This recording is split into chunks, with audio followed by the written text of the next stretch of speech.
simplemente es U más P por B, por lo tanto sería U más MRT. Entonces tendríamos 3 medios de MRT más MRT, serían 5 medios de MRT.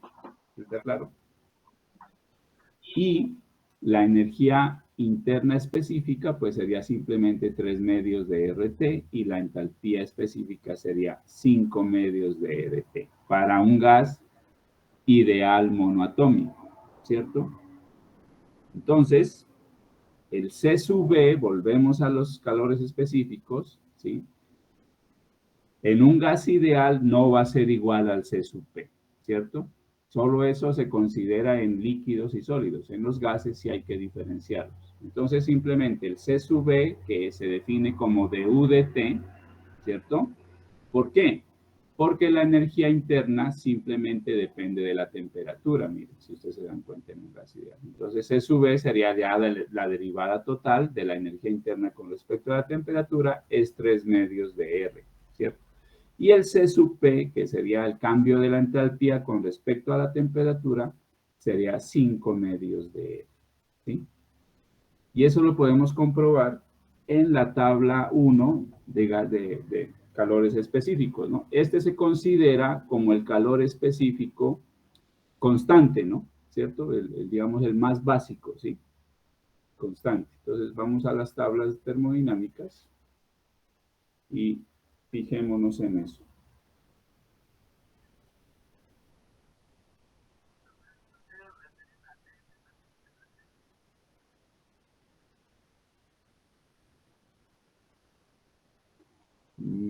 Tablas termodinámicas, la de Sengel. Bueno, aquí, ustedes las que tienen.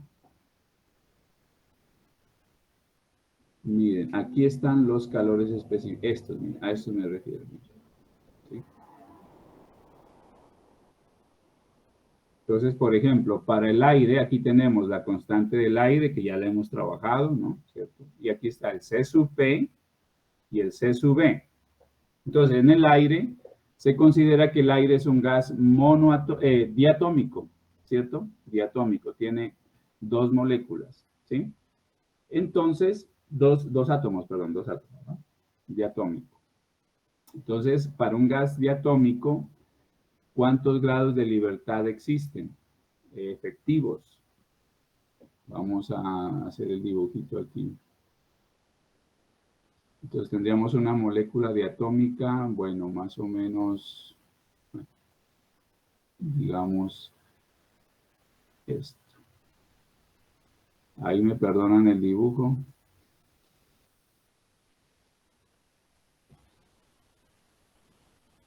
¿Sí? Dibujamos el eje coordenado aquí. Bueno, esto digamos que sea Z. Eso me interesa, ¿no?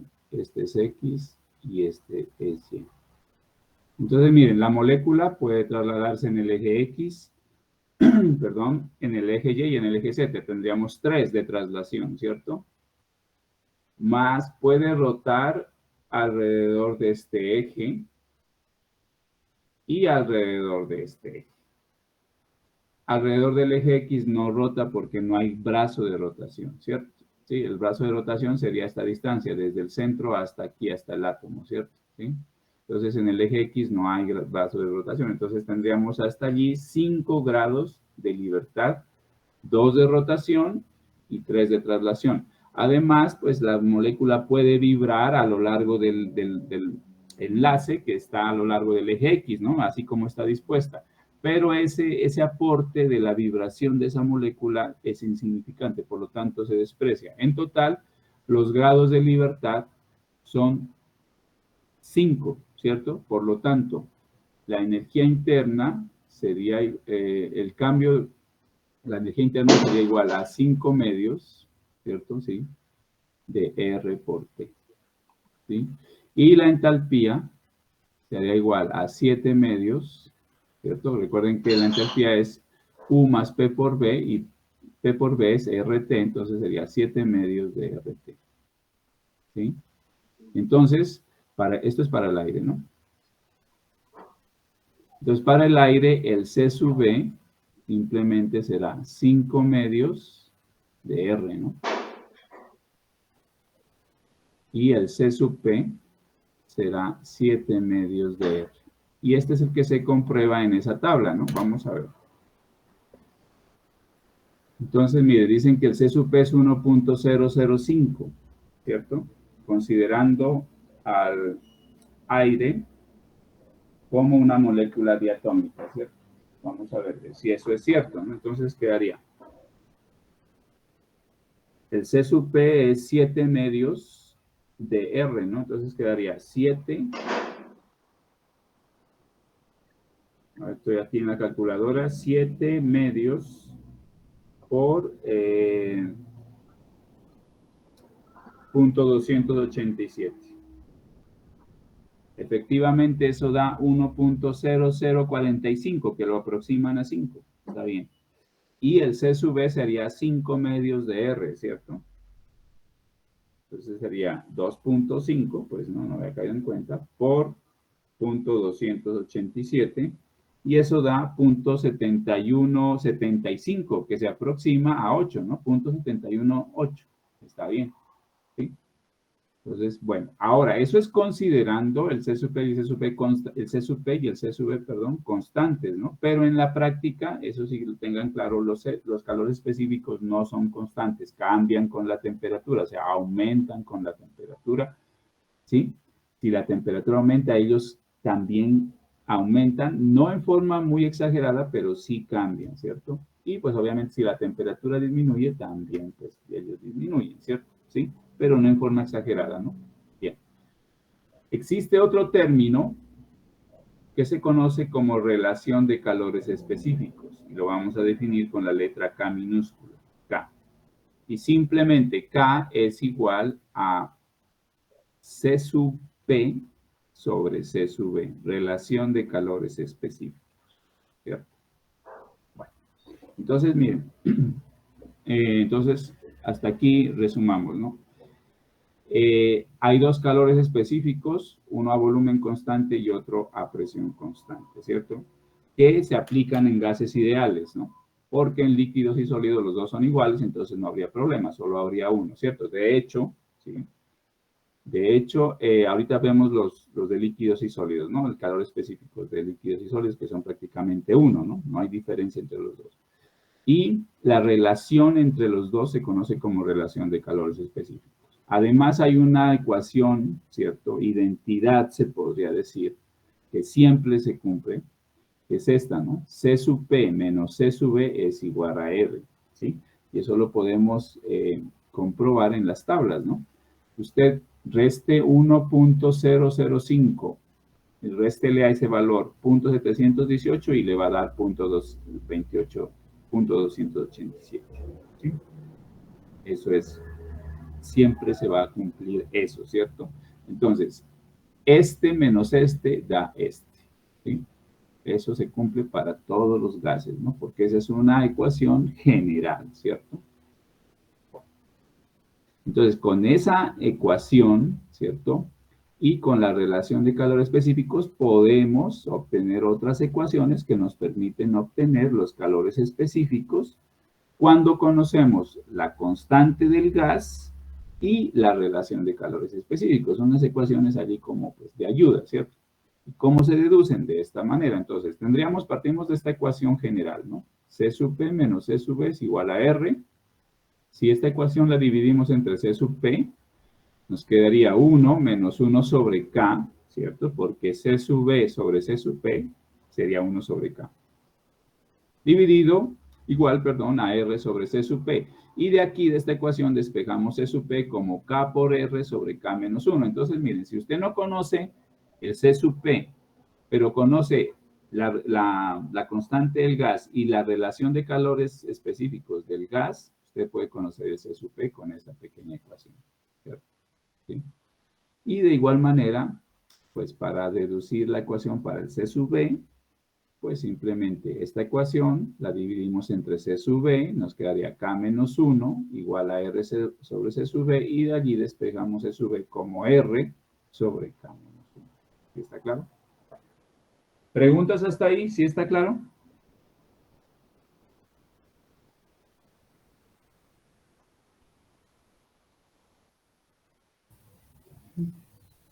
Sí, señor, no. No, no hay No tengo. problema, ¿no? ¿Cierto? Sí, profe. Entonces, recuerden que la energía interna y la entalpía en gases ideales solo depende de la temperatura y a la vez de la agitación térmica, ¿no? De la velocidad cuadrática media de las moléculas, ¿no? ¿Sí? Eso que quede claro. Bien, entonces pasamos a cómo calcular cambios de entalpía y energía interna en gases ideales. ¿Sí? Bien, el primer método, el más sencillo, es simplemente tomando, ¿cierto?, los calores específicos, C sub P y C sub V constantes, o sea, los que se deducen por estas ecuaciones o los que están en la tabla 1, ¿cierto? Aquí, miren, en la tabla, y llamémosla así, tabla 2 mejor, A2, ¿no? Miren que todos estos valores dicen que se toman a esta temperatura. Pero recuerden que ellos cambian, ¿no? Por eso se dice, estos son constantes, pero a esta temperatura de 300 grados Kelvin, ¿cierto? ¿Sí? Todos estos valores se toman a 300 grados Kelvin, ¿sí? Bueno, los calores específicos para líquidos y sólidos están por acá, miren. Yo les muestro. Eso es como, pues, el C sub P y el C sub P, el C sub P y el C sub V son iguales, no se distinguen, ¿cierto? Miren, aquí están. No, perdón, estos no son. Estos aquí, miren, estos son para líquidos y sólidos, ¿sí? Entonces, miren, tenemos amoníaco, ¿sí? Pero entonces hablamos de un C sub P, pero ese C sub P es igual al C sub V, o sea, no hay distinción, ¿no? ¿Sí? Entonces, miren, como les había dicho, aquí hay diferentes valores. ¿Por qué? Porque ustedes saben que los calores específicos cambian con la temperatura. Entonces, el calor específico del amoníaco en líquido, ¿no? ¿Cierto? Como líquido, ¿no? El amoníaco como líquido, porque también podemos tener amoníaco como vapor, allí ya es otro cuento, ¿no? Entonces, como líquido, ¿cierto? Porque aquí dice, mire, algunas propiedades de líquidos sólidos y qué. Y esto es alimentos, ¿no? Alimentos, ¿cierto? Foods, ¿no? Si no es una, bueno, ¿sí? Bien. Entonces, el amoníaco como líquido tiene diferentes valores de calor específico porque esta tabla está dada para diferentes temperaturas, ¿cierto? Si ustedes se dan cuenta, no cambia mucho, ¿no? Digamos, mire, para a menos 33 grados es 4.43, a menos 20, 4.52. Bueno, pero la verdad no es el cambio muy apreciable, ¿no? ¿Cierto? ¿Sí? A 0 grados es 4.60 y a 25 es 4.80. ¿Sí? Entonces, dan ciertos márgenes de temperatura, ciertos valores y los cambios del C sub P, ¿no? Que es igual al C sub V, ¿cierto? Bueno, para el argón, ¿cierto? Obviamente esto tiene que ser argón líquido, ¿no? Recuerden que las sustancias pueden estar en cualquier estado, ¿cierto? Entonces, miren, aquí se toma, dice que a una temperatura de menos 185.6, el calor específico es 1.14. Bueno, y así para diferentes, miren, aquí está. Entonces, a 25 grados centígrados, o sea, temperatura ambiente, ¿cierto? Que es el más normal, digamos, ¿cierto? Entonces, el calor específico es 0.139.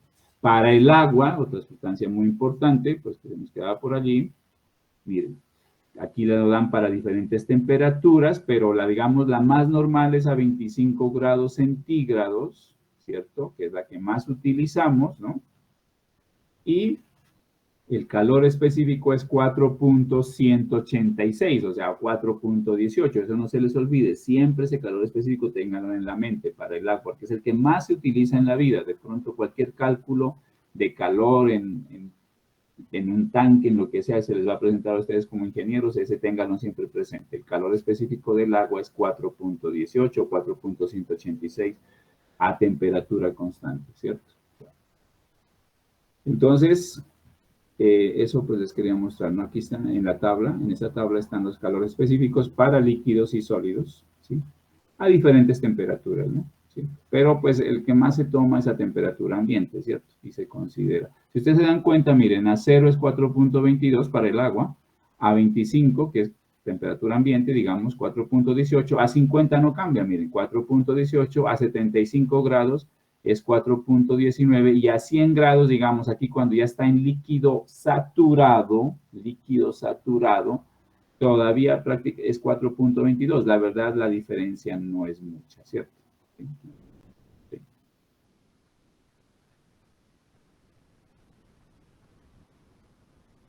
Entonces, continuamos y vamos a calcular entonces los cambios de energía interna y de entalpía para gases ideales, ¿cierto? ¿Sí? Porque en sólidos, simplemente, pues la ecuación se reduce a esto, ¿no? Ya habíamos dicho, ¿no? Bien, simplemente el cambio de entalpía es igual al calor específico, C sub P, que está en la tabla, que es el mismo C sub V, por el cambio de temperatura. Nada que hacer, ¿cierto? Esta es la ecuación. ¿Sí? Y obviamente los dos cambios son, ¿qué? Son iguales, ¿no? Tanto en la entalpía como en la energía interna son iguales porque el calor específico es uno solo, ¿cierto? Bueno, en gases ideales, pues sí hay que distinguirlos, ¿cierto? Son un tanto diferentes porque los calores específicos son diferentes.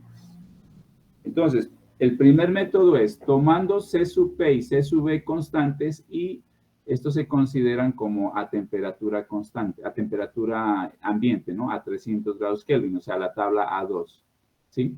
Entonces, simplemente du es igual a C sub V por dt, se integra y simplemente, pues, el C sub V se considera constante, se sacan de esa tabla a 300 grados Kelvin, ¿cierto? ¿Sí? Y simplemente pues el cambio de energía interna será C sub V sub 0, que es ese calor específico a 300 grados Kelvin por el cambio de temperatura. Lo mismo con la entalpía, ¿no? Simplemente el cambio de entalpía es C sub P sub 0 por el cambio de temperatura. Considerando estos constantes y se toman de esta tabla, ¿no?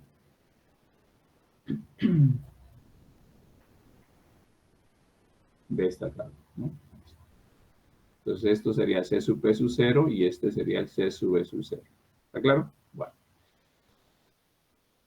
Segundo método, tomando C sub P y C sub V a una temperatura promedio. O sea, ¿y cómo se saca esa temperatura promedio? Será la temperatura, la suma de las dos temperaturas en el cual se da el cambio de energía interna o entalpía dividido entre dos, no más, ¿cierto? Una temperatura media, mejor dicho. ¿Sí? Entonces, du será C sub V medio por dt y dH será C sub P promedio por dt, ¿cierto? Donde este C sub V promedio se toma la temperatura promedio y el C sub P promedio se toma la temperatura promedio, ¿cierto? Bueno, la ecuación es la misma, pues, ¿cierto? También este se considera constante, pero ¿cuál es la diferencia con el anterior? Que aquí ya se tuvo en cuenta acá fue indiferente el cambio de temperatura, se toma a 300 grados Kelvin. En cambio acá se toman estos a una temperatura media entre la temperatura 1 y la temperatura 2, ¿cierto? Pero la ecuación es la misma, miren, simplemente el cambio de energía interna es igual al C sub V por el delta T. Y el cambio de entalpía es C sub P por delta T. Entonces, este C sub V y este C sub P se toman de la siguiente manera. Entonces, tenemos las dos temperaturas, calculamos la temperatura media y nos vamos a la tabla donde el C sub P y el C sub V para diferentes gases dependen de la temperatura. Miren, ¿sí? Entonces, miren que aquí ya se dan una serie de temperaturas, ¿cierto? Desde 250 hasta 1000 grados Kelvin y los diferentes C sub P y C sub V calculados experimentalmente, así como la relación de calores específicos, allí está, ¿cierto? Tanto para el aire, dióxido de carbono, bueno, gases ideales que están aquí, ¿cierto? Entonces, ¿qué hacemos? Simplemente hallamos la temperatura promedio y a esa temperatura promedio la colocamos en esta columna. Si no está exactamente, esa temperatura promedio hay que hallarla en grados Kelvin. Si no está exactamente, pues tenemos que interpolar, ¿cierto? Eso ya lo sabemos, ¿no? Y hallamos el correspondiente C sub V y C sub P para hacer los respectivos cálculos de entalpía y energía interna, ¿cierto? No hay más, ¿sí? Sencillo, ¿no? La temperatura promedio simplemente se calcula como T sub 1 más T sub 2 sobre 2, no es más, ¿cierto?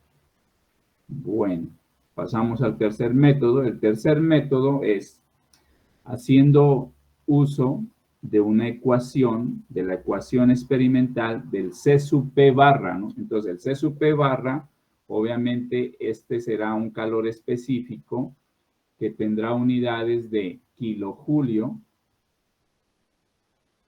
sobre kilomol, ¿no? Porque está dado por unidad de mol, ¿no? Cuando se coloca la barrita ya no es por unidad de masa, sino por unidad de mol, ¿cierto? Grado Kelvin, ¿listo?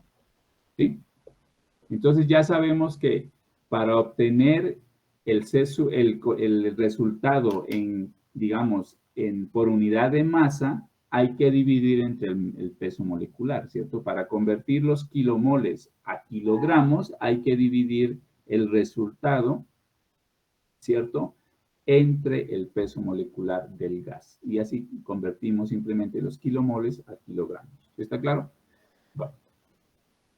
Entonces, miren, la ecuación es la misma, o sea, dH sería igual, ¿no? Bueno, dH es igual a C sub P a 1 sobre M, ¿cierto? El dH, ¿no? Sería 1 sobre M por C sub P barra de T, ¿sí?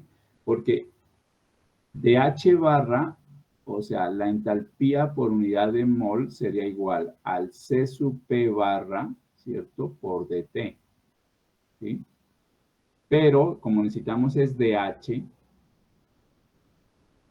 entonces dH será igual a 1 sobre la masa molecular por el C sub P barra por dt. Y sabemos que C sub P barra sobre la masa molecular, eso es simplemente C sub P dt. Así se obtiene eso, ¿cierto? Sí, más. Entonces, como esta ecuación es C sub P barra, ¿cierto? Tendríamos que dividir entre la masa molecular para obtener el cambio de entalpía por kilogramo, ¿no? No por kilomol, ¿sí? Ahora, si el resultado lo pide por kilomol, pues entonces no dividimos entre la masa molecular, ¿sí? Entonces, miren, de esta ecuación, pues el cambio de entalpía será igual a 1 sobre m, ¿cierto? Por la integral, aquí sí tenemos que integrar esta ecuación, ¿cierto? Simplemente tenemos que resolver esa integral, ¿cierto? ¿Sí? Y esa ecuación C sub P barra, pues cierto, la obtenemos en la tabla que está acá. Entonces, permítanme, yo borro aquí esto. Entonces, miren, la ecuación está aquí. Es un polinomio, el C sub P, recuerden que el C sub P cambia con la temperatura, ¿no? ¿Cierto? Es una función de la temperatura, ¿no? Entonces, experimentalmente se han obtenido esos valores, en este caso para el C sub P, también creo que debe haber para el C sub B, ¿cierto? Pero únicamente en las tablas termodinámicas está para el C sub P la ecuación, ¿cierto? Bueno, aunque no quiere decir que no exista para el C sub B, obviamente debe existir. Entonces, miren, la ecuación es una ecuación que no se deduce, digamos, a partir de la aplicación de leyes físicas de la termodinámica, sino es una ecuación que se deduce simplemente por correlación, ¿no? O sea, por ajuste matemático de unos datos experimentales, ¿cierto? Y esos datos experimentales los ajustan a un polinomio, pero digamos que este polinomio es el que más se ajusta al comportamiento experimental del C sub P, de esta forma. Entonces, A más B por T más C por T al cuadrado más B por T al cubo, ¿cierto? Donde esos coeficientes A, B, C y D están dados para cada gas, ¿cierto? Miren, aquí está, ¿sí?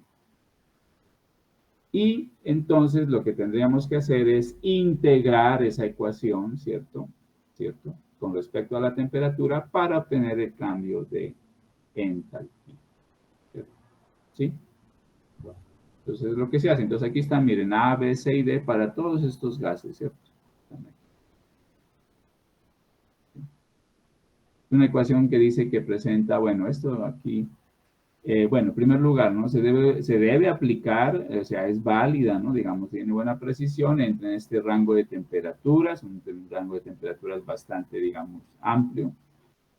Y presenta un error, miren, porcentual, ¿cierto? Más o menos, de Bueno, el máximo es 0,59 y el promedio de 0,34%. O sea, eso es pequeño, ¿no? O sea, digamos, son ecuaciones más bien bastante precisas, ¿cierto? Bastante exactas, ¿no? Que se pueden utilizar con seguridad, siempre y cuando pues estemos en el rango de temperaturas que indica aquí. Bueno, si ya no salimos del rango, pues ya se deben presentar errores mayores, ¿cierto? Al máximo, ¿no? Bueno, y allí ya de pronto, aunque pues el error es 0,59%, pues es un error mínimo, ¿no? Obviamente. Entonces, estas ecuaciones son bastante exactas, ¿cierto? Bien, entonces continuamos. Entonces, miren, el cambio de entalpía quedaría de esta forma, ¿no? Pues simplemente será, pues integramos ese polinomio, quedaría A por T más BT al cuadrado sobre 2, más CT al cubo sobre 3, más DT. O sea, la integral es sencilla, de pronto es un poquito, ya al reemplazar valores es un poquito tediosa, ¿cierto? Y sobre todo, muchachos, siempre hay que tener en cuenta las unidades, ¿no? No es ir reemplazando números y ya listo lo que me dio la calculadora. Ahí tienen que tener cuidado con las unidades, ¿cierto? Porque el, el término A debe estar en kilojulios sobre kilomol grado Kelvin, ¿cierto? ¿Sí? El término B debe estar en kilojulios, ¿cierto? Sobre kilomol grado Kelvin al cuadrado, ¿cierto? Si no estoy mal, ¿sí? El término C, o sea, la constante C debe estar en kilojulios sobre kilogramo, sobre kilomol grado Kelvin al cubo, ¿cierto? Y la constante D debe estar en kilojulios sobre kilomol grado Kelvin a la cuarta, ¿no? Para que lo tengan en cuenta, ¿cierto? Entonces, mucho ojo con eso. Cuando reemplacen A, B y C con sus respectivas unidades, para que el resultado, así como está planteada esta ecuación, debe darles en kilojulios sobre kilogramo, ¿no? Sobre kilogramo porque es cambio de entalpía, ¿cierto? ¿Sí? Bueno. Ahora, ¿cómo calculamos el cambio de energía interna? Simplemente echamos mano a la ecuación, a esa, a la identidad, y sabemos que, obviamente, pues, C sub P barra menos C sub V barra será igual a la constante universal de los gases, ¿no? Damos mano a esa ecuación, ¿cierto? Entonces, de aquí, sin necesidad de obtener la ecuación, pues, o sea, teniendo únicamente la ecuación de C sub P barra, pues obviamente despejamos la ecuación, ¿cierto? Como les decía, existe esa ecuación que es del C sub V, que sería simplemente C sub P barra menos R barra, eso es C sub V barra, ¿cierto? Entonces, por eso es que en las tablas no están la ecuación para C sub V. ¿Por qué? Porque pues simplemente la de C sub V le sumo, ¿cierto? Le resto, perdón, R barra y queda la de C sub V barra, ¿cierto? ¿Sí? A la del C sub P barra le resto R barra, que es una constante, es la constante universal, 8.314 kilojulios sobre kilogramo sobre kilomol grado Kelvin, y queda inmediatamente se convierte esa ecuación en la ecuación del C sub V barra, ¿cierto? Listo. Entonces, volvemos y pues simplemente calculamos ese cambio de entalpía, pues tenemos que hacer esta integral, ¿cierto? Resolver esta integral. Y esta integral queda de esta forma, ¿cierto?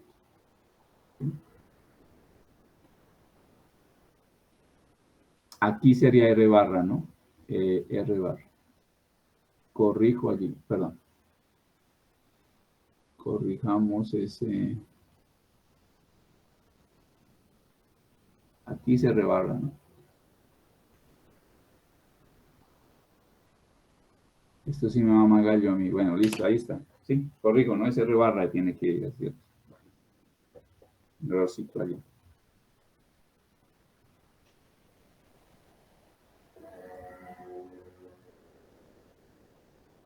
Pero miren, aquí esto es más sencillo, ¿no? Porque esto se podría reducir, esta ecuación, miren, así, ¿no? U2 menos U1, o sea, el cambio de energía interna sería igual. Este término, 1 sobre m por este término, esto, evaluado entre T1 y T2, ¿es quién? H2 menos H1, ¿cierto? ¿Sí? Menos, quedaría aquí, R barra sobre M es R, ¿sí? Factor de T sub 2 menos T sub 1. Así quedaría eso, mira, sencillito, ¿no?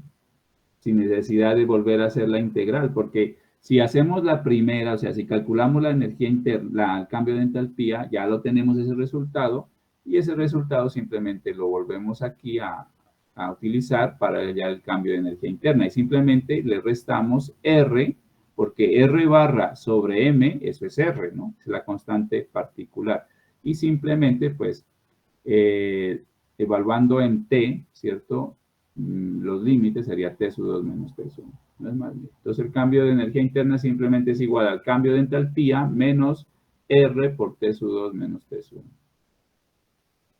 ¿Preguntas? ¿Sí está claro?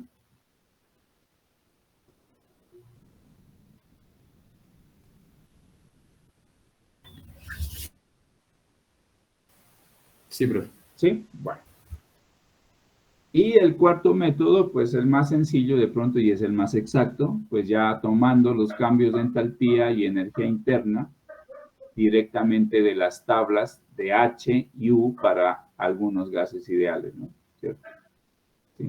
¿Y dónde están esas tablas? Pues vamos a buscarlas, ¿no? ¿Sí? Obviamente, esto va ascendiendo en precisión desde el primero hasta este último, hasta el cuarto. El más preciso es el último, ¿no? Porque pues esos datos son experimentales, ¿no? Obviamente hay más credibilidad en los datos que se toman realmente en un laboratorio. Los otros, pues, son, digamos, hay un artificio matemático, hay un procedimiento matemático que de pronto ya difiere un poquito, ¿cierto? ¿Por qué? Porque obviamente estas curvas,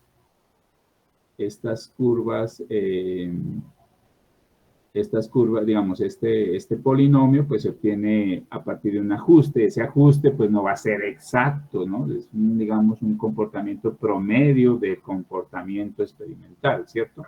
Entonces ya hay un poquito de error allí, ¿cierto? Acá, obviamente, acá simplemente se toma una temperatura promedio y se halla un C sub P promedio, o sea, solo le interesa es el valor medio, o sea, allí obviamente hay más error.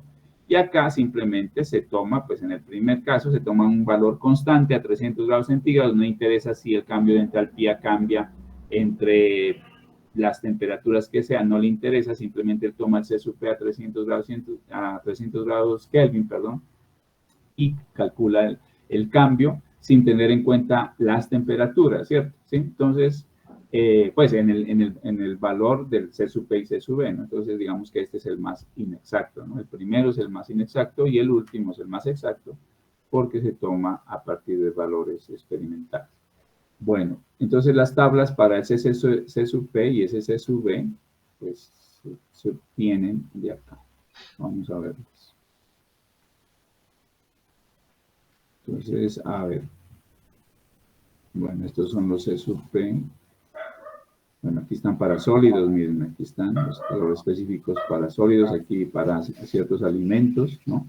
Estos son importantes cuando ustedes estén trabajando en refrigeración, ¿no?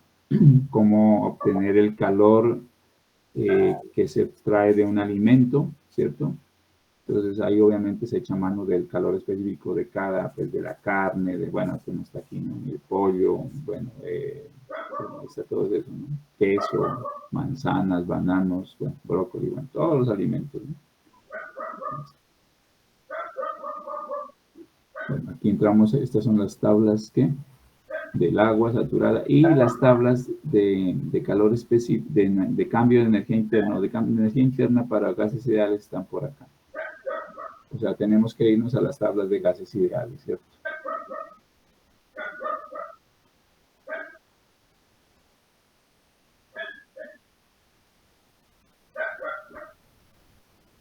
Vea, aquí está, entonces, miren. Entonces dice, miren, propiedades de gas ideal para el aire, ¿no? Y tenemos que echar mano entonces, miren, de la entalpía y la energía interna. Aquí está, ¿cierto? Pues para cualquier temperatura está su entalpía y su energía interna. Por ahora vamos a utilizar esas dos columnas, ¿cierto? ¿Sí? La temperatura está en grados Kelvin y la entalpía en kilojulios sobre kilogramo igual que la energía interna. Entonces simplemente pues ubicamos las temperaturas, calculamos esta y hallamos el cambio lo más fácil posible, ¿cierto? Es la más fácil, ¿no? Y es la más exacta, obviamente, porque estos resultados, estos valores que están aquí, pues se entiende que fueron obtenidos en laboratorios y pues son los más exactos, ¿cierto? Bueno, entonces, esto para el aire, aquí está para el aire, bueno, para el nitrógeno, pero aquí miren, entonces aquí hay una pequeña variante. Esta tabla no está H, sino H barra, y aquí está U barra. Entonces, ¿qué tenemos que hacer? Simplemente para pasarlo a H, dividimos entre la masa molecular ese resultado. Y estos resultados con comas son 6.391, quiere decir allí, ¿cierto? Mucho ojo. Y este es 4.562. Las comas indican milésimas, milésimas no, ¿qué? Miles, ¿no? Miles, ¿no? Miles. Entonces, para que no se vayan a confundir que esto es 6.39, 6.391. Son valores grandes, ¿no? Entonces, estos son H barra y U barra. Hay que dividir entre la masa molecular del nitrógeno para convertirlos a H y U respectivamente. ¿Sí? Entonces, no se vayan a olvidar de eso, ¿no? Aquí también, miren, bueno, esto es nitrógeno, sigue nitrógeno. Profe, Dígame. disculpe, ¿sería dividir o multiplicar? No, toca dividir. Pero entonces sí se cancelan los moles, lo que digo, porque el mol está en el denominador. A ver, la masa molecular, no, hay que dividir, ¿no? A ver, la masa molecular está en qué unidades. Hagámoslo aquí. La masa molecular está en unidades, bueno, no igual, ¿no? Pongamos simplemente, ¿en qué unidades está? En kilogramos sobre kilomol. ¿Estamos de acuerdo, cierto? ¿Sí? Entonces, yo tengo H barra, ¿y en qué unidades está? En kilojulios sobre kilomol. ¿Sí? Entonces, dividiendo entre kilomol, ¿cierto? Sobre kilogramo. No, kilogramo sobre kilomol, ¿no? Que es el peso molecular. Ojo, allí corrijo. Claro, tengo que dividir entre kilogramo sobre kilomol. Entonces, miren qué pasa. Los kilomoles se cancelan y quedaría kilojulio sobre kilogramo, ¿cierto? Entonces, oye, ahí ya esto convierto a H, ¿no? O sea, ¿cierto? Dividiendo entre esto, paso de H barra a H. Pues hay que dividir, ¿no? Mucho ojo, ¿no? Hay que dividir entre la masa molecular o peso molecular, ¿no? Mal llamado, no sé. Los químicos le llaman peso molecular, no sé. Pero, bueno, en termodinámica le llaman masa molecular. Sí está claro, ¿no? Hay que dividir, ¿no? Sí, profe, gracias. Hay que dividir. Ahí está claro, ¿no? Se cancelan los kilomol y quedaría entonces, pues obviamente, la unidad de energía queda dividida entre unidad de masa, ¿cierto? Kilogramo. Bueno. Ya sea en el sistema internacional o en el sistema inglés, ¿no? En el sistema inglés, pues quedaría BTU sobre libra-mol y hay que dividir entre libra-masa sobre libra-mol y entonces obviamente queda BTU sobre libra-masa, ¿no? Quedaría la entalpía. Lo mismo para la energía interna. Bueno, entonces volvamos acá. Bueno, entonces aquí está para el oxígeno, miren, también está en unidades por kilomol. Hay que dividir entre la masa molecular para el oxígeno, ¿qué más? Otros gases aquí, CO2, miren, aquí está.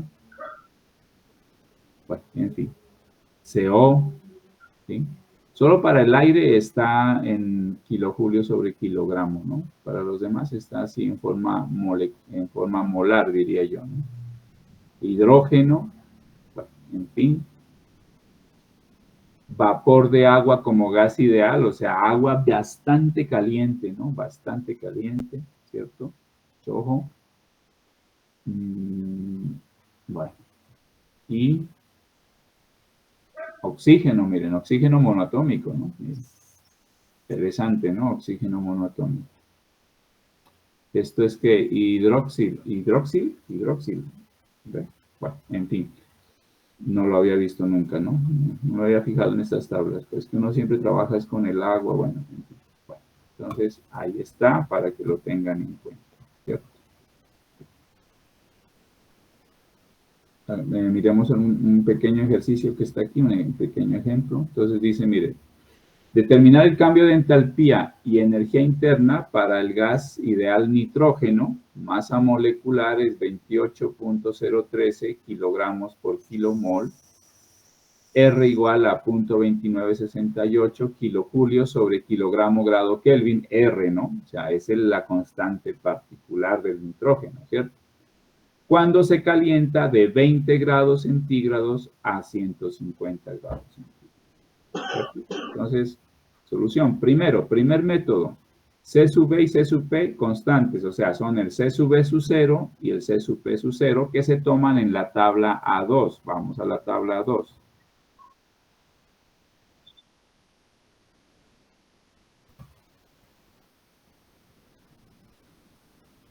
Aquí está. ¿Cierto? Entonces, aquí se toman a 300 grados Kelvin, se toman constantes o son los que se deducen de la ecuación, ¿cierto? Bueno, ¿sí? Pero sin entrar, digamos, nosotros a saber si el nitrógeno es monoatómico. En este caso se tiene que ser diatómico, se debe tomar diatómico, porque es N2, ¿no? Sin necesidad de eso, pues sabemos que sería entonces, C sub P sería 7 medios de ¿qué? De R por T, ¿cierto? Y C sub B sería 5 medios de R por T. Pero no, pues no tenemos que ponernos a hacer eso, sino que simplemente entramos a esta tabla, ¿cierto? Y entonces buscamos nitrógeno y aquí está. Entonces, miren, el C sub P sub 0, ¿cierto? Le colocan el C sub P sub 0 porque es el que se toma, pues digamos, el más básico, ¿no? A 300 grados Kelvin. Y 300 grados Kelvin es temperatura ambiente, si no estoy mal, ¿no? ¿Cuánto es 300 grados Kelvin en grados centígrados? Entre otras cosas. 300 menos 273. Sí, 27 grados centígrados. Bueno, no temperatura ambiente, pero es 27 grados centígrados, ¿cierto? Bueno, entonces, el nitrógeno, ¿no? Es 1.039 y es el C sub P y el C sub B es 0.743. Su relación de calores específicos es 1.4, miren, igual a la del aire, ¿no? Es una coincidencia, ¿no? Igual a la del aire, ¿cierto? Aunque los valores de C sub P y C sub B son diferentes, miren, la relación de los dos da igual a la del aire, ¿no? Que es 1.4. Entonces, con esos valores, simplemente vamos acá. Y el delta de U será C sub B sub 0 por delta T y el delta H C sub P sub 0 por delta T. 0.743 por esta diferencia de temperatura, sin mucho ojo, en grados Kelvin, ¿no? En grados Kelvin. Pero como el delta de grados Kelvin es igual a delta de grados centígrados, entonces es la misma, ¿no? Entonces serían 150 menos 20, 130 grados Kelvin. Y allí pues no hay problema porque es un delta T, ¿cierto? Un delta T. Entonces, simplemente esto da, bueno, este resultado y el delta H debe ser un valor mayor, ¿cierto? Porque obviamente la entalpía tiene la energía interna más la energía potencial elástica, ¿cierto? Entonces el resultado es un poquito mayor. Listo. ¿Sí? Segundo método, sencillo, tomamos el promedio de temperaturas, pero esa temperatura sí tenemos que calcularlo en grados Kelvin, ¿no? Allí sí ya tenemos que echar mano de sumarle a 20, 273, o sea, 293, y a 150, pues esto quedaría como, bueno, o sea, allí, lo que de allí, esto en grados Kelvin, ¿no? Entonces la temperatura promedio sería esto, a 358 grados Kelvin. Ahora, 358 grados Kelvin no creo que esté exactamente en las tablas. Vamos a buscarlo, ¿cierto? Pues vamos a esta tabla. Y para el nitrógeno ubicamos 358. No está. Entonces tenemos que interpolar para cada uno de los calores específicos entre 350 y 400. Entonces, el calor específico C sub P nos va a quedar entre 1.041 y 1.044, y el C sub P nos va a quedar entre 0.744 y 0.747. Vamos a ver qué resultados yo obtuve pues, al integrar. Aquí está 0.7445, miren el C sub B, lo que les decía, y el C sub P 1.415, ¿no? Haciendo la respectiva interpolación. Y pues lo demás ya es simplemente eso, multiplicarlo por el cambio de temperatura y allí tenemos los resultados. Si ustedes se dan cuenta, los resultados son muy parecidos al anterior, ¿no? A los anteriores. ¿Sí? Acá nos dio 96.59, acá 96.785, 135.07, 135.39. Bueno, la verdad, bueno. Se asume que, se supone, ¿no? Se supone que estos son más exactos, ¿cierto? Obviamente tienen que ser más exactos porque ya, por lo menos, calculamos ese C sub P, ¿cierto? Y ese C sub B teniendo A para una temperatura promedio, ¿cierto? Entonces ya tuvimos en cuenta alguna variación del C sub P y C sub B con la temperatura, ¿cierto? Bueno, el tercer caso sería resolviendo la integral o las dos integrales, pero que a la hora del T solo es resolver una integral, ¿cierto? Entonces, para eso vamos a la tabla correspondiente y para el nitrógeno tomamos las correspondientes constantes, ¿cierto? Con sus respectivas unidades. Entonces, como les decía, miren, A está en kilojulios sobre kilomol Kelvin, B está en kilojulios sobre kilomol Kelvin al cuadrado, C está en kilojulio sobre kilomol Kelvin al cubo y D, kilomol sobre Kelvin a la cuarta. Los valores están ahí en la tabla. Bueno, vamos a comprobar eso, ¿cierto?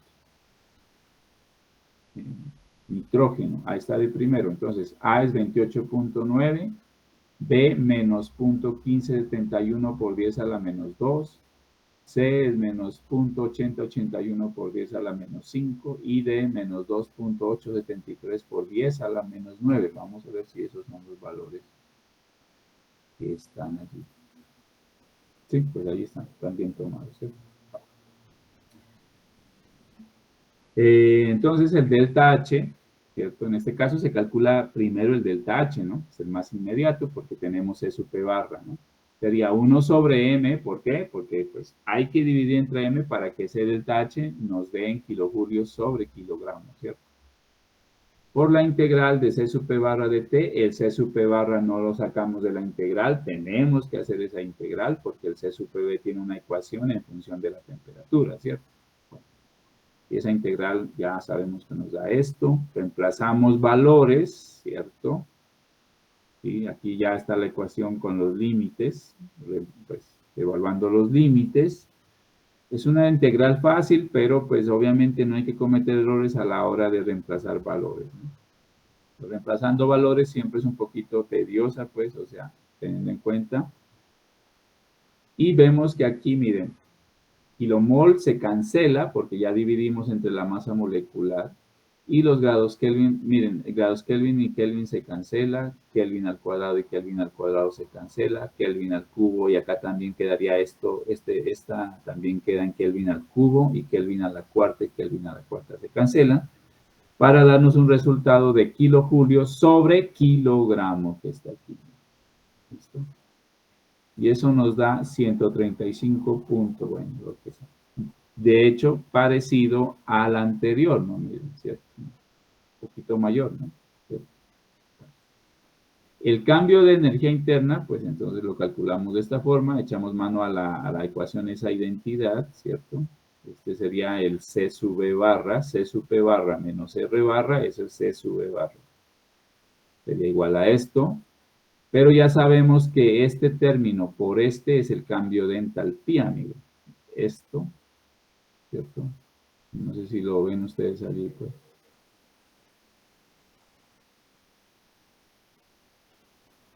Uy, ¿qué pasó aquí?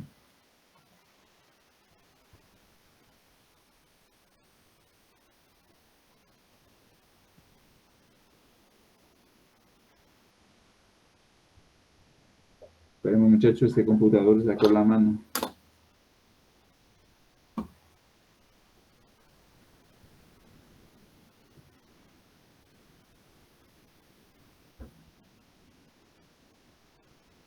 Bueno, salgamos de esto y volvamos a...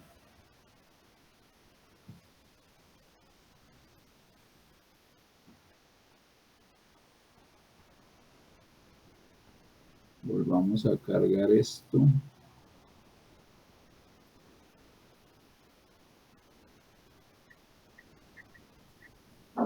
Bueno, pues estábamos por acá abajo, ¿cierto?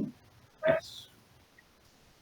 Entonces, miren, retomando, 1 sobre m por esta integral es delta h, ¿no? Entonces no hay que volver a hacer esa integral, simplemente, y acá simplemente quedaría 1 sobre m por r barra, eso es r, ¿no? Entonces aquí sí corrijo, le coloco la barrita, ¿cierto? Le coloco la barrita aquí porque se me olvidó, es r barra, ¿no? ¿Cierto? Obviamente. Pero r barra sobre m es r, ¿no? ¿Cierto? Es r, ¿no? Entonces, eso no cae en cuenta, miren, ¿sí? Entonces, 8.314, que es el R barra, la constante universal de los gases, sobre el peso molecular de nitrógeno, sería el R del nitrógeno, ¿no? Bueno, pero en fin, allí lo hice así, lo reemplacé, y queda entonces, miren, este valor. Si nos damos cuenta, este valor de delta U, pues debe ser parecido al que calculamos anteriormente, miren, ¿cierto? 96.785 y acá tenemos 97. Y el último, pues más fácil, simplemente es evaluando en las tablas ya desde el gas ideal, ¿cierto? Delta H sería simplemente H sub 2 menos H sub 1, o sea, H evaluado a la temperatura 2 y H evaluado a la temperatura 1. Vamos a las tablas, ¿cierto? Y como el nitrógeno, pues, tiene los cambios de la entalpía la tiene por unidad de mol, pues simplemente dividimos entre la masa molecular y quedaría esto, ¿no es cierto? Y lo mismo para la energía interna, ¿sí? Y entonces, H barra, ¿no? Recordemos que en el nitrógeno es H barra, ¿no? A 423 Kelvin, que sería la temperatura T sub 2, ¿no? En Kelvin, ¿no? Mucho ojo, ¿no? Vamos a ver eso, ¿no? ¿Dónde está eso? Bueno, aquí. Voy a abrir esto. Entonces vamos a las tablas del nitrógeno como gas ideal, ¿no? Mucho ojo, ¿no? Gas ideal, ¿no? Y aquí sí echamos mano de estas tablas, ¿no? Ideal nitrógeno, eso está por acá, me pasé. Aquí está. A ver, eso aquí. Entonces, miren que H y U están con barrita, o sea, kilojulio sobre kilomol, pero los resultados, si queremos expresarlos en kilojulio sobre kilogramo, tendríamos que dividir entre la masa molecular. Bueno, entonces, la primera temperatura dice que es 423 Kelvin, ¿no? O sea, T sub 2, ¿no? O sea, eso no interesa, ¿no? Le evaluamos, tenemos que calcularlo a una temperatura y a la otra, ¿cierto? Y restamos, ¿no? La de mayor menos menor, ¿listo? Bueno, entonces, eso es que 150 grados centígrados, ¿no? 423 Kelvin. ¿Estará esa temperatura aquí exactamente? No está, ¿no? 400 está entre 20 y 30, entonces tendríamos que interpolar. Por lo tanto, el cambio de energía de entalpía estaría entre 12.225 y 12.518. A ver cuánto tengo yo. 12.312.9. ¿Cierto? Y el cambio, no, perdón, la entalpía, ¿no? Y la energía interna estaría entre, la energía interna, ¿entre qué? Entre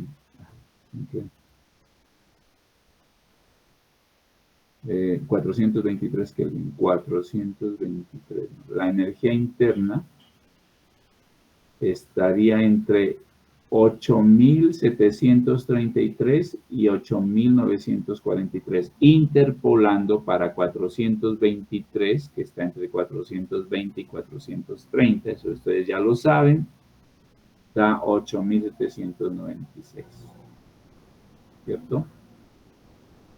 Entonces, bueno, ahora calculamos lo mismo para 293 Kelvin, que son los 20 grados centígrados, ¿no? Tanto la entalpía como la energía interna. Y luego simplemente el cambio de entalpía será 1 sobre el peso molecular por la diferencia de esas dos entalpías. Esta menos esta, ¿cierto? Para que nos quede en kilojulios sobre kilogramo y da 135.36. Y el cambio de energía interna de igual manera, simplemente pues los respectivos cambios de la energía interna barra dividido entre el peso molecular para que nos quede en kilojulios sobre kilogramo. Y así se concluye este ejercicio, ¿no? Simplemente pues estos valores se supone que son los más exactos, ¿cierto? Porque son experimentales. De pronto son los más fáciles de obtener también, ¿cierto? ¿Sí? Bueno, entonces en la práctica, ¿no? En la práctica,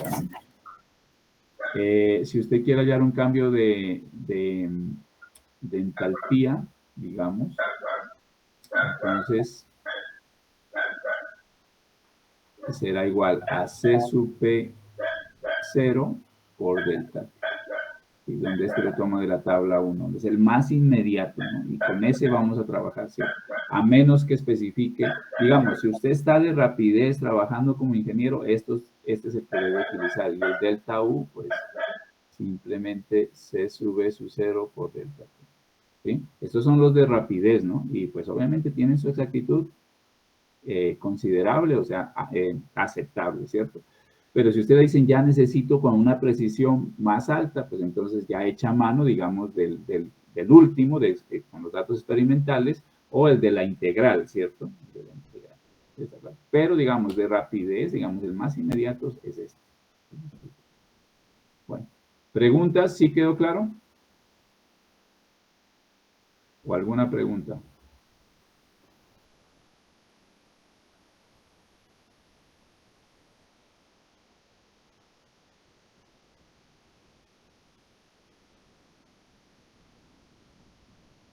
Bueno, entonces,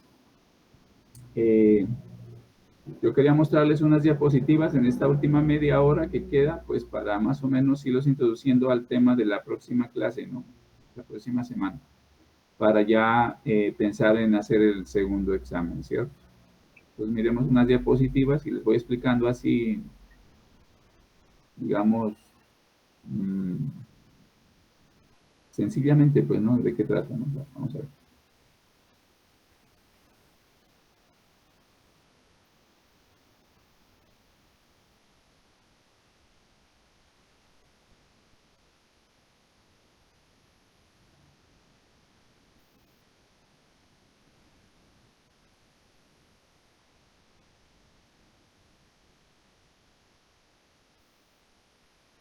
Bueno, esto es como una introducción al tema que vamos a ver la próxima clase, ¿cierto? Entonces, plantas termoeléctricas o térmicas, así le llaman, y sistemas de refrigeración, ¿cierto? Bueno, primero vamos a tratar las plantas termoeléctricas, luego los sistemas de refrigeración. Bueno, vamos a ver. Entonces, una central termoeléctrica es una instalación empleada en la generación de energía eléctrica a partir de energía liberada por combustibles fósiles como petróleo y sus derivados, gas natural y carbón, ¿cierto? Este calor es empleado en un ciclo termodinámico convencional para mover un alternador y producir energía eléctrica, liberando dióxido de carbono a la atmósfera. Son malas, pues, o sea, desde ese punto de vista, pues, contaminan, ¿no? ¿Cierto? ¿Quién contamina? Pues la caldera, ¿no? Recuerden que ahí es donde se quema, pues, el combustible, ¿cierto? Para que le ceda el calor al agua, ¿cierto? Y obviamente, pues, esos productos de combustión tienen que escapar por una chimenea, ¿cierto? Y ahí, obviamente, hay contaminación a la atmósfera. Cuando el calor se obtiene mediante la fisión controlada de núcleos de uranio, la central se llama central nuclear, ¿no? ¿Sí? Entonces, si la caldera es sustituida por un, ¿cómo se llama esto? Un generador, ¿no? Generador, se llama generadora nuclear, ¿no? Generador nuclear, así se llama. Pues obviamente ya es una central nuclear. ¿Sí? Este tipo de central no contribuye al efecto invernadero, obviamente no produce gases de combustión, pero tiene el problema de los residuos radioactivos, que yo creo que es peor, ¿no? Que han de ser guardados durante miles de años y la posibilidad de accidentes graves, como pues allá lo que sucedió en Rusia, en Chernobyl, ¿no? Que eso tuvieron que tapar con un muro de concreto, es una bóveda, ¿no? Como de, yo no sé si es de 2 metros de espesor de concreto, pues para evitar que esa radiación se escape, ¿no? Y eso sigue todavía, pues un problema, eso casi acaba el mundo, ¿no? Eso, y nadie nos hubiéramos dado cuenta, pues, de eso. Ustedes, muchachos, no hubieran nacido, les cuento. Así de sencilla.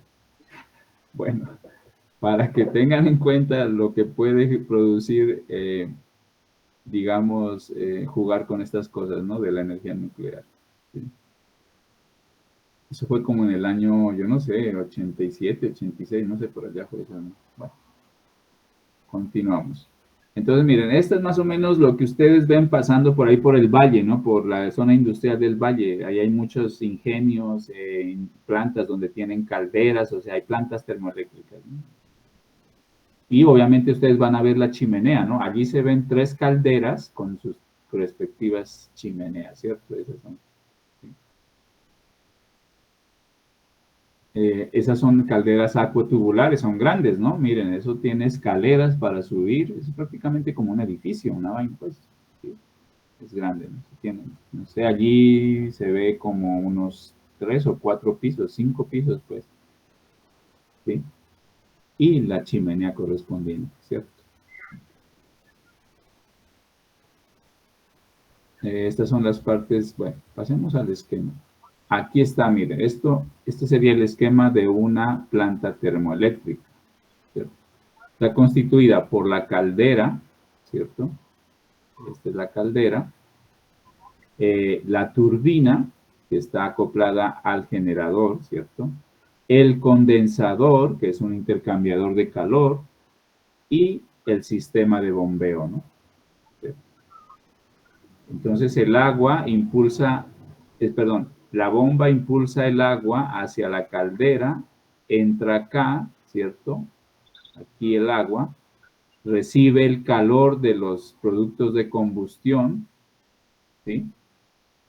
Y esa agua se va convirtiendo en vapor hasta salir acá vapor sobrecalentado que entra a la turbina, ese vapor sobrecalentado a alta presión y a alta temperatura mueve la turbina y la turbina pues obviamente genera potencia mecánica que se acopla al generador y este generará pues potencia eléctrica, ¿cierto? Sí, energía eléctrica, ¿no?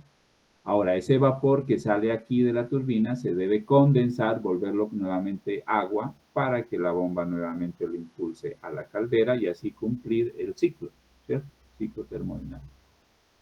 Bien.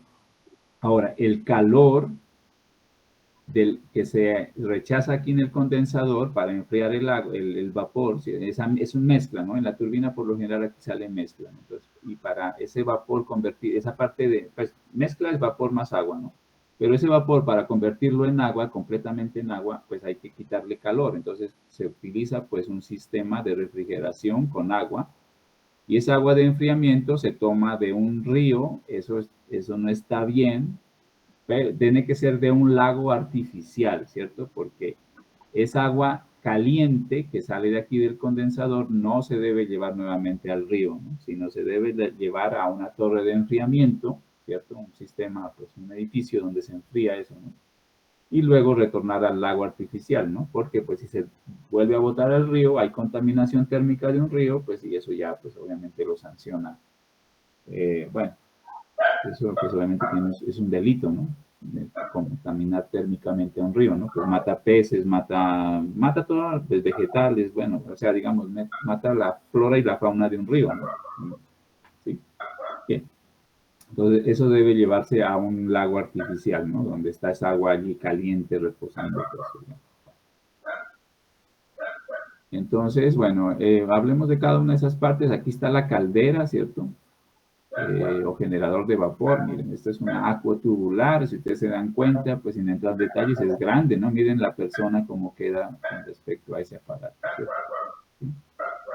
Tiene esto prácticamente es una maraña de tuberías, ¿no? ¿Cierto? Donde va el agua, ¿cierto? Y el agua va por dentro de las tuberías y recibe el calor que está por fuera de las tuberías. Y el calor, obviamente, es por el producto de combustión que se produce aquí, ¿cierto? En el sistema de combustión, ¿cierto? ¿Sí? Entonces esos humos suben y van hacia la chimenea, pero en ese trayecto le ceden el calor al agua que va por dentro de los tubos y ya el agua sale por acá como vapor sobrecalentado. ¿Sí? El aire, obviamente, que se utiliza para la combustión, se precalienta, porque ustedes saben que entre más caliente esté el aire, pues hay mejor combustión, ¿no? Eso ya obviamente pues son ya factores de diseño, ¿no? De la caldera, ¿cierto? Entonces, ese aire se precalienta y llega acá a los inyectores, ¿cierto? Un sistema aquí de bombeo y el combustible, que puede ser líquido, como el ACPM, el full oil, o puede ser sólido, como el carbón mineral pulverizado, ¿cierto? Obviamente pulverizado. Se mezcla con ese aire caliente y obviamente eso entrando en una chispa, ahí debe haber un sistema de ignición, ¿cierto? Pues eso se prende y pues allí se genera la combustión, ¿cierto? ¿Sí? Bueno, lo mismo con el bagazo, ¿no? El bagazo también los dejan secar, ¿sí? Y luego lo pulverizan en un sistema allí de, como se dice, de corte, ¿no? Como unas máquinas moledoras, lo vuelven polvo y lo transportan ya por sistemas de ventilación, ¿cierto? A unos sistemas de, llamémoslo así, con unos sopladores, lo llevan hasta la cámara de combustión, lo mismo, ya así en polvo, ¿cierto? Se mezcla con el aire caliente, producen por allí un sistema de ignición con chispa y eso se prende, ¿no? Y ya genera. Entre otras que una caldera, usted en cuanto la prenda ya no es conveniente que la vuelva a apagar a menos que tenga que hacerle mantenimiento, ¿cierto? Pues mantiene prendida prácticamente las 24 horas del día, ¿no? Estos aparatos, ¿cierto? Esta es una acuotubular y acá tenemos una pirotubular que es más pequeña, ¿sí? Entonces recordemos que en la pirotubular los productos de combustión van por dentro del tubo, ¿cierto? Y el agua está inundándose por afuera de los tubos, ¿cierto? ¿Sí? Entonces aquí vemos, miren que el sistema de combustión está acá, ¿cierto? Entonces acá entra el combustible, el agua está allí, el agua debe entrar por acá, ¿cierto? Y se deposita aquí, por fuera de los tubos. Entonces ese producto de combustión, pues obviamente entra el combustible a cierta presión, se mezcla con el aire, se produce la combustión, miren cómo se ve aquí se ven las llamas, ¿cierto? Y esas llamas empiezan a recorrer, o sea, todo ese producto de combustión, todos esos gases calientes empiezan a fluir por dentro de los tubos, entonces esas llamas llegan acá, esos productos llegan acá, se regresan, miren, ¿cierto? Y en ese tránsito es que le ceden calor al agua que está reposando allí, y obviamente esa agua empieza a calentarse y a generar vapor acá arriba, ¿cierto? Ese vapor es el que se extrae por aquí, ¿no? ¿Cierto? Entonces, con estas calderas sí hay que tener cuidado porque si no tienen un sistema de control de temperatura y presión, pueden estallar, ¿cierto? Porque si se va acumulando más vapor y más vapor, obviamente va a haber el momento en que estallen, ¿cierto? Entonces, con ellas hay que tener más cuidado. Y lo que se recomienda es que solo se obtenga vapor saturado, ¿sí? Vapor saturado, o sea, un vapor no tan caliente y que no tenga tanta presión, ¿cierto? Y obviamente debe tener sistemas de control, válvulas de escape para evitar que esto explote, ¿no? Porque si esto explota, pues prácticamente como una bomba, ¿cierto? Estas obviamente producen menos vapor que las acuotubulares, son más pequeñas, obviamente. Allí en Micobandas hay dos, ¿no? Las tienen afuera. Consumen ACPM, ¿cierto? Para producir las llamas, ¿cierto? Productos de combustión. Y pues las utilizan, ese vapor, luego lo utilizan, lo llevan a las planchas, donde allí presionan al caucho, ¿no? Porque para que el caucho quede bien comprimido y hacer las bandas, necesita calor, ¿cierto? Entonces el calor lo reciben del vapor que sacan de estas calderas. Bueno, aquí tenemos una turbina de vapor, ¿no? La turbina es obviamente una turbina ya de una termoeléctrica, pues una turbina grande, ¿no? ¿Cierto? Ustedes se dan cuenta, mire la persona cómo queda con respecto a ese aparato, ¿no? Y entonces la turbina estaría, bueno, esta parte de acá sería el generador ya, ¿cierto? Eléctrico, y esta es la turbina. Si ustedes se dan cuenta, aquí están los rodetes de la turbina. Todo este eje está con los rodetes, ¿cierto? Entonces el vapor se supone que entra por esta tubería, ¿sí? Completamente aislado, ¿no? Ese vapor entra muy caliente y alta presión, entonces para evitar algún, digamos, accidente de que queme a alguien pues al tocar, eso tiene que estar aislado, por eso se ve esa tubería tan gruesa, no es por debido al aislante que tiene, ¿cierto? Y obviamente de ahí vienen los difusores, digamos como los chorritos que pegan de vapor a los álabes de la turbina y la turbina empieza a moverse, ¿cierto? ¿Sí? Entonces tiene diferentes, todo este eje está lleno de álabes, o sea, de rodetes, donde el vapor choca y empieza a mover todo ese eje, ¿cierto? ¿Sí? Las turbinas obviamente tienen, no solo tienen una entrada y una salida, ¿no? Puede haber que, o sea, digamos, puede haber puntos de toma de diferente tipo de vapor, de, digamos, de, de calidad, ¿cierto? Para utilizar ese vapor en, en otras partes del proceso, ¿no? De la fábrica, ¿cierto? ¿Sí? Aquí tenemos una bomba hidráulica centrífuga, la más sencilla, ¿cierto? Ya acoplada a su motor, ¿sí? Entonces el agua entra por aquí, ¿cierto? Aquí está el rodete, miren, entra por aquí y el rodete girando llega y la impulsa y la saca por acá, ¿cierto? ¿Sí? A mayor presión. Estas son las bombas hidráulicas normalitas, pues, que utilizan en fincas, bueno. Este ya es un sistema de bombeo, banco de bombas, dice que se utiliza ya en una fábrica, ¿cierto? Entonces, como siempre, todos esos procesos deben estar continuamente trabajando, ¿cierto? No pueden parar, porque eso obviamente involucra pérdidas de plata, ¿no? En un día. ¿Qué tal que una caldera deje de funcionar? Pues eso, mejor dicho, ahí se acaba la empresa, pues, ¿cierto? Con todas las pérdidas. Bueno, entonces, este sistema pues hace que unas bombas funcionen durante un tiempo y otras estén apagadas y así, ¿no? Se alterne, ¿cierto? Pero siempre debe haber bombeo, ¿no? En un sistema.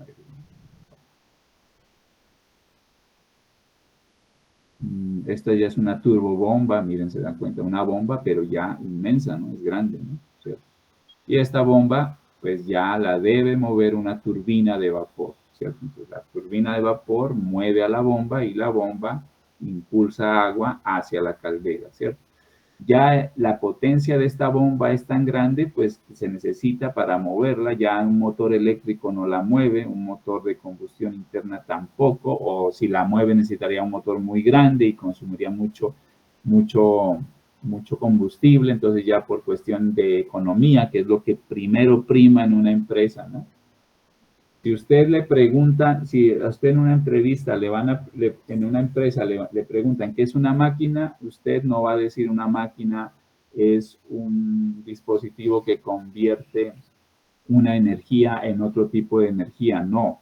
O un sistema que produce potencia, no. Usted dice una máquina en una empresa es un sistema que genera utilidades, ¿no? En una máquina al dueño lo que le interesa es que esa máquina produzca plata, ¿sí? Entonces yo creo que esa es la respuesta más adecuada, ¿no? Es un aparato que produce utilidades para ustedes y ahí lo contratan al otro día, muchachos. No hay nada que hacer, ¿sí? Pero si usted se pone a darle terminología técnica, no, dicen, bueno, sí sabe este man, pero no está conectado con la realidad. Entonces, miren, todos estos aparatos en una empresa son aparatos que generan utilidades, ¿no? Se ven desde el punto de vista económico. Lo más importante en una empresa es la economía, ¿no? La plata, ¿no? Todo lo que mueve en este mundo, aunque no debería ser así, pero lo es. Bien, este es un condensador, ¿cierto? Entonces aquí entra el vapor, digamos, más bien, digamos, mezcla y digamos que entra por aquí y sale por acá, ¿cierto? Y debe haber, por acá debe entrar agua fría y por acá sale agua caliente, entonces en ese cambio intercambio de calor, el vapor, la mezcla se convierte en condensado, en agua caliente, y el agua fría se calienta un poquito, que es la que se lleva al lago artificial, ¿cierto? Estos son los condensadores. ¿Sí? Bueno, eso es todo lo que, digamos, estos serían las partes que conforman una termoeléctrica, ¿no? Caldera, turbina, bomba y condensador. La más sencilla, ¿no? Obviamente usted va a un ingenio y el sistema de generación de energía, o sea, la termoeléctrica tiene mucho más componentes, ¿no? Obviamente no va a tener un solo condensador, tendrá, yo no sé, 5, 6, 10, bueno, dependiendo del tamaño de la termoeléctrica, ¿cierto? Y no necesariamente el vapor se utiliza para generar energía eléctrica, sino para otros procesos, ¿no? Como les decía, de la caldera se extrae, de la caldera no, de la turbina se extraen diferentes vapores a diferentes calidades para llevarlos a diferentes tipos de la fábrica, ¿no? Por ejemplo, los ingenios pueden extraer vapor para utilizarlo en el azúcar o también para utilizarlo en los refrescos. ¿Sí está claro? Entonces son dos procesos diferentes y necesitan entonces calor, digamos, vapor a temperatura un poquito mayor en el azúcar, no sabría decirle cuál es, o bueno, una temperatura en el azúcar y necesitan, digamos, vapor a otra temperatura en el proceso de los refrescos, en la fabricación. Entonces, obviamente los extraen de ahí del sistema de turbina, ¿cierto? ¿Sí? Bien. Y aparte de eso, pues los ingenios utilizan todo eso para la generación de azúcar, que es el propósito principal, pero también ellos generan energía eléctrica, ¿no? Y la venden al sistema de energía eléctrica colombiano, ¿cierto? Sí, pues es un negocio redondo, un ingenio. Bueno, pasamos entonces a los sistemas de refrigeración, son sistemas más sencillos, más pequeños, obviamente, ¿cierto? Y entre los sistemas de refrigeración también están los sistemas de aire acondicionado, ¿cierto? Uno puede refrigerar alimentos, ¿cierto? Para que se mantengan, digamos, se preserven en el tiempo, un determinado tiempo, esa es la idea, ¿no? Mantenerlos fríos, así pues obviamente las bacterias se quedan latentes y no afectan, no digamos, no dañan el alimento, ¿cierto? Esa es la idea, ¿no? A temperaturas bajas sistema de microorganismos que dañan los alimentos, que vienen ya con los alimentos, ¿cierto? De por sí, se quedan latentes, ¿no? No empiezan a transformar la materia, ¿cierto? A dañarla, pues, mejor dicho. Bien, pero también podemos enfriar aire, ¿no? Para sentirnos mejor, ¿no? Entonces están los sistemas de aire acondicionado, ¿no? Entonces, lograr aire frío, digamos, a una temperatura adecuada, pues para que no sentir, sobre todo esto se utiliza en clima caliente, ¿no? ¿Sí? Para no sentir bochorno, ¿no? Se llama bochorno, pues entonces se baja la temperatura y la humedad relativa para sentir un estado de confort, ¿no? Que entonces se llama sistemas de aire acondicionado. Ahora, también, pues se pueden utilizar al contrario, ¿no? Si es muy frío, pues introducir aire caliente, ¿cierto? Un sistema de calefacción, ¿no? También, ¿cierto? ¿Sí? Bueno. Entonces, aquí están los componentes de un sistema de refrigeración. Está el compresor, la nevera, ¿no? La nevera que se tiene en la casa, compresor, condensador, válvula de expansión y el evaporador. ¿Sí? El fluido de trabajo en un sistema de refrigeración es un refrigerante, ¿no? Obviamente, ¿no? Refrigerante. Más conocido, pues el R134, ¿no? Que es el que se utiliza ahora porque supuestamente ese no afecta la capa de ozono, ¿cierto? Entonces, los demás ya se han descontinuado, el R12, el R22, el R11, porque eso sí estaban afectando la capa de ozono. Ya están descontinuados. Bueno. Entonces, aquí está el esquema de un sistema de refrigeración. Aquí tenemos el compresor, que es el aparatico que suena cuando se prende la nevera, ¿cierto? ¿Sí? Ese compresor no está todo el tiempo funcionando, pues porque pues, obviamente las neveras tienen sistema de control. Cuando se llega a la temperatura adecuada, pues obviamente se debe apagar, ¿no? El compresor. Y cuando ya otra vez empieza como a calentarse un poquito el ambiente de la nevera, pues ahí otra vez se vuelve a prender, pues para enfriar eso, ¿cierto? ¿Sí? Bien. Entonces eso evita que el compresor esté prendido todo el tiempo, pues ir gastando energía, ¿no? Y además, pues obviamente si está todo el tiempo prendido puede pues dañarse fácil, pues pronto, ¿cierto? Entonces del compresor el refrigerante se lleva al condensador, ¿sí?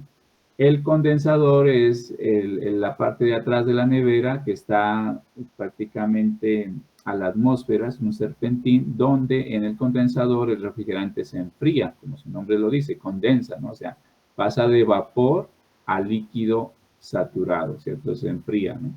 Y ese calor se va a la atmósfera, o sea, por eso en la parte, las neveras recomiendan pues separarlas un poco de la pared para que haya un espacio y haya aire allí, pues o sea necesario para que ese calor se disipe fácilmente, ¿cierto? ¿Sí? Además, pues obviamente este vapor debe estar un poco más caliente que la temperatura ambiente, la temperatura del aire, la temperatura en la cocina, pues cierto, y así mejorar esta disipación de calor, ¿cierto? Y eso obviamente es lógico, ¿no? Bien. Luego viene la válvula de expansión o serpentín o capilar, así le llaman, donde el vapor simplemente se expande, ¿cierto? Isoentálpicamente pierde temperatura y presión, pero la entalpía se mantiene constante, nada más, ¿cierto? Una válvula. Y luego ese vapor de refrigerante, al expandirse, entra aquí como mezcla, ¿cierto? Mezcla a una baja presión y temperaturas. ¿Cuáles temperaturas? Las temperaturas de refrigeración, o sea, son temperaturas bajas, ¿no? Digamos, una nevera, no sé, ustedes, no sé si, porque, pues ahí hay un termostato, ¿cierto? Cómo graduarlo. Pero las temperaturas deben estar por debajo de los 0 grados, pues para que haya conservación de los alimentos, ¿cierto? Entonces la temperatura aquí es baja, la presión también. Y entonces, ¿qué pasa? Ese vapor de refrigerante, ¿cierto? Mezcla más bien, ¿cierto? Allí. Recibe el calor allí en el hogar de la nevera, pero más concretamente en el congelador, que es el evaporador, el congelador de la nevera es el evaporador, recibe el calor de los alimentos, de lo que usted coloca allí, que esos vienen obviamente a la temperatura ambiente y obviamente vienen a una temperatura mayor a la temperatura a la cual se encuentra el refrigerante. Allá adentro, pues obviamente en el congelador la temperatura es por debajo de los grados, de los 0 grados centígrados, y obviamente usted compra, digamos, manzanas, bueno, todo eso, digamos, en el mercado, la fruta, eso lo compra a temperatura ambiente, ¿cierto? O si compra la carne, pues la carne se la van a vender refrigerada, pero mientras usted la lleva del supermercado a la casa, pues ya recibe carga térmica, se calienta un poquito, entonces todo eso usted lo mete al evaporador y entonces ese calor que hay que nuevamente quitarle para mantenerla conservada, pues ese calor es el que recibe el refrigerante ahí en el hogar de la nevera, o sea, en toda la parte, en todo el volumen de la nevera, ¿cierto? En todo el espacio, pero más concretamente en el congelador, porque es el espacio más frío, ¿cierto? Ahí es donde está el refrigerante. Si ustedes se dan cuenta, si ustedes abren el congelador de la nevera, debe haber como unos canales, se ven las paredes, y ahí es por ahí va el refrigerante, ¿cierto? Y ese refrigerante recibe el calor de los alimentos y con ese calor es suficiente para que pase de mezcla a vapor sobrecalentado acá. Y ese vapor es llevado al compresor y ahí se cumple el ciclo. ¿Está claro? Bien. Entonces, lo que hace una nevera es retirar calor en un espacio frío, ¿cierto? ¿Cuál calor? El de los alimentos para conservarlos, ¿cierto? Y rechazarlo en el condensador, ¿cierto? Atrás, ¿sí? Y con eso, entonces, obtenemos el fin de conservar todo lo que se coloque acá dentro de la nevera a una temperatura baja, ¿cierto? Y ese es el fin de un sistema de refrigeración. Ahora, un sistema de aire acondicionado lo que hace es, obviamente no va a refrigerar alimentos, sino va a enfriar aire, ¿cierto? Entonces, introducimos aire aquí, ¿cierto? Por sistemas de ventilación. Sí, obviamente el sistema cambia. Ese aire se enfría y ese calor que se le quita al aire para pues, enfriarlo y así producir un estado de confort en las personas, ¿cierto? Pues, obviamente ese calor es rechazado acá en el condensador. Eso es lo que sucede con ese condensador que está ahí al lado de la biblioteca, ese serpentín ahí, más abajito de las gradas del puente, que ese es el condensador de ese sistema de aire acondicionado de la biblioteca. Entonces, el sistema de aire acondicionado toma el calor de las personas que entran allá para mantener, obviamente, allá el ambiente fresco. Yo si he entrado 2 veces a la biblioteca es mucho, no sé si eso funcionará, pues no sé. Ustedes son los que saben, pues que entran bastante allá. Y ese calor de ustedes y de todo, del calor que entra por las ventanas, todo el calor que se puede acumular allá dentro de la biblioteca, lo extrae de alguna forma aquí. Obviamente no hay lo extrae debe haber serpentines, o sea, evaporadores, y luego es rechazado, ¿cierto?, en el condensador que está afuera. Se han visto como un dispositivo con unos ventiladores, está afuera allí, y obviamente ese es el fin, ¿no? Sacarle el calor, enfriar allá dentro la biblioteca para que el clima esté allá agradable, y ese calor obviamente rechazarlo afuera en el condensador que está allá. Ahí pues pasando pues más allá del puente está, ¿cierto? Eso es todo, ¿no? Obviamente debe haber un sistema de compresión, sí que debe estar por ahí, grande, ¿no? Un compresor más o menos grande, y debe tener una válvula de expansión, ¿no? Este es un compresor de una nevera, mira, un aparato pues sencillo, son súper, digamos, trabaja con motor eléctrico, ¿cierto? Un compresor de pistones, aquí está el pistoncito, ¿no? Aquí está el pistón, ¿sí? Mira, aquí se ve la biela del pistón, está. Bueno, motor eléctrico, ahí está el embobinado. Una característica es que tiene que ser silencioso, ¿sí? La verdad, las neveras ahora ya prácticamente no se escucha, a menos que usted baje pues por la noche y encendido, no escucha, pero durante el día usted y con el sonido normal pues de una casa normal, pues o sea, no se escucha eso, no se prende y uno no se da ni cuenta. Bueno, tiene que ser silencioso, ¿cierto? ¿Sí? Bueno, son aparatos pequeños, ¿no? Sí. Este es el condensador, miren. Más o menos este es el que ustedes ven allí pasando el puente, ¿no? Pero obviamente más grande, el de la biblioteca es más grande, ¿no? Creo que tiene como 3 ventiladores, ¿cierto? En las neveras normales no se necesita ventiladores, ¿no? Pero ya en un sistema de aire acondicionado sí se necesita ventilar, ¿no? Para que haya mejor transferencia de calor, ¿cierto? Disipar ese calor.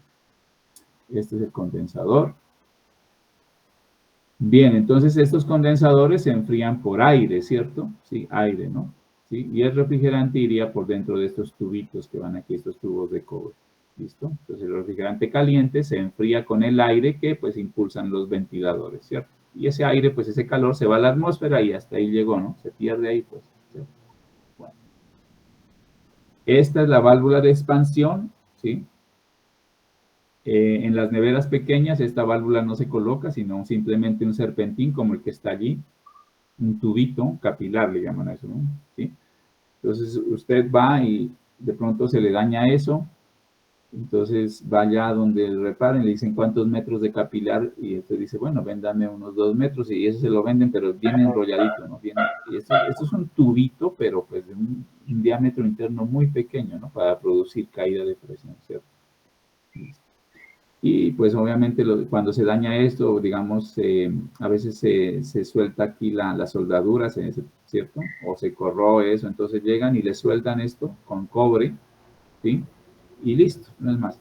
Bueno, este es simplemente el capilar, ¿no? El tubito ahí, el enrollamiento, ¿no? Pero si ya es un sistema de refrigeración un poquito más grande, ya se necesita una válvula de expansión como esta. Este es el cuerpo de la válvula, ¿no?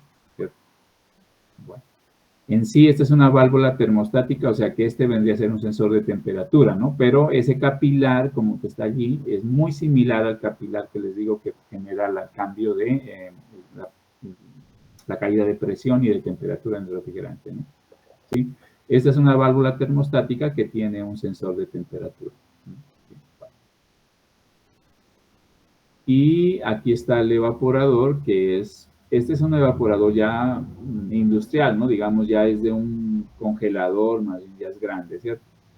En las neveras, pues simplemente ustedes destapan el congelador y si ven las paredes del congelador tienen como unos surcos, como unos conductos, ese es el evaporador. Acá este ya es industrial, miren, entonces aquí están los tubos por donde va el refrigerante frío y obviamente si usted le acerca algo caliente, ese refrigerante va a absorber ese calor, ¿cierto? Obviamente. ¿Cierto? ¿Sí? Y con eso creo que terminamos, ¿no? Entonces, la próxima clase ya vemos esto más detenidamente, ¿no? ¿Sí? Porque hasta ahora ya hemos visto casi todos estos dispositivos, ¿no? Hemos visto turbinas, hemos visto calderas, obviamente, ¿cierto? Bombas, compresores también, ya los hemos visto, intercambiadores de calor, ¿sí? Y eso es todo lo que tienen prácticamente estos sistemas de refrigeración y plantas de térmicas, ¿cierto? Plantas térmicas. ¿Preguntas? ¿No? Bueno, entonces yo les agradezco bastante por su atención y nos vemos la próxima semana si es que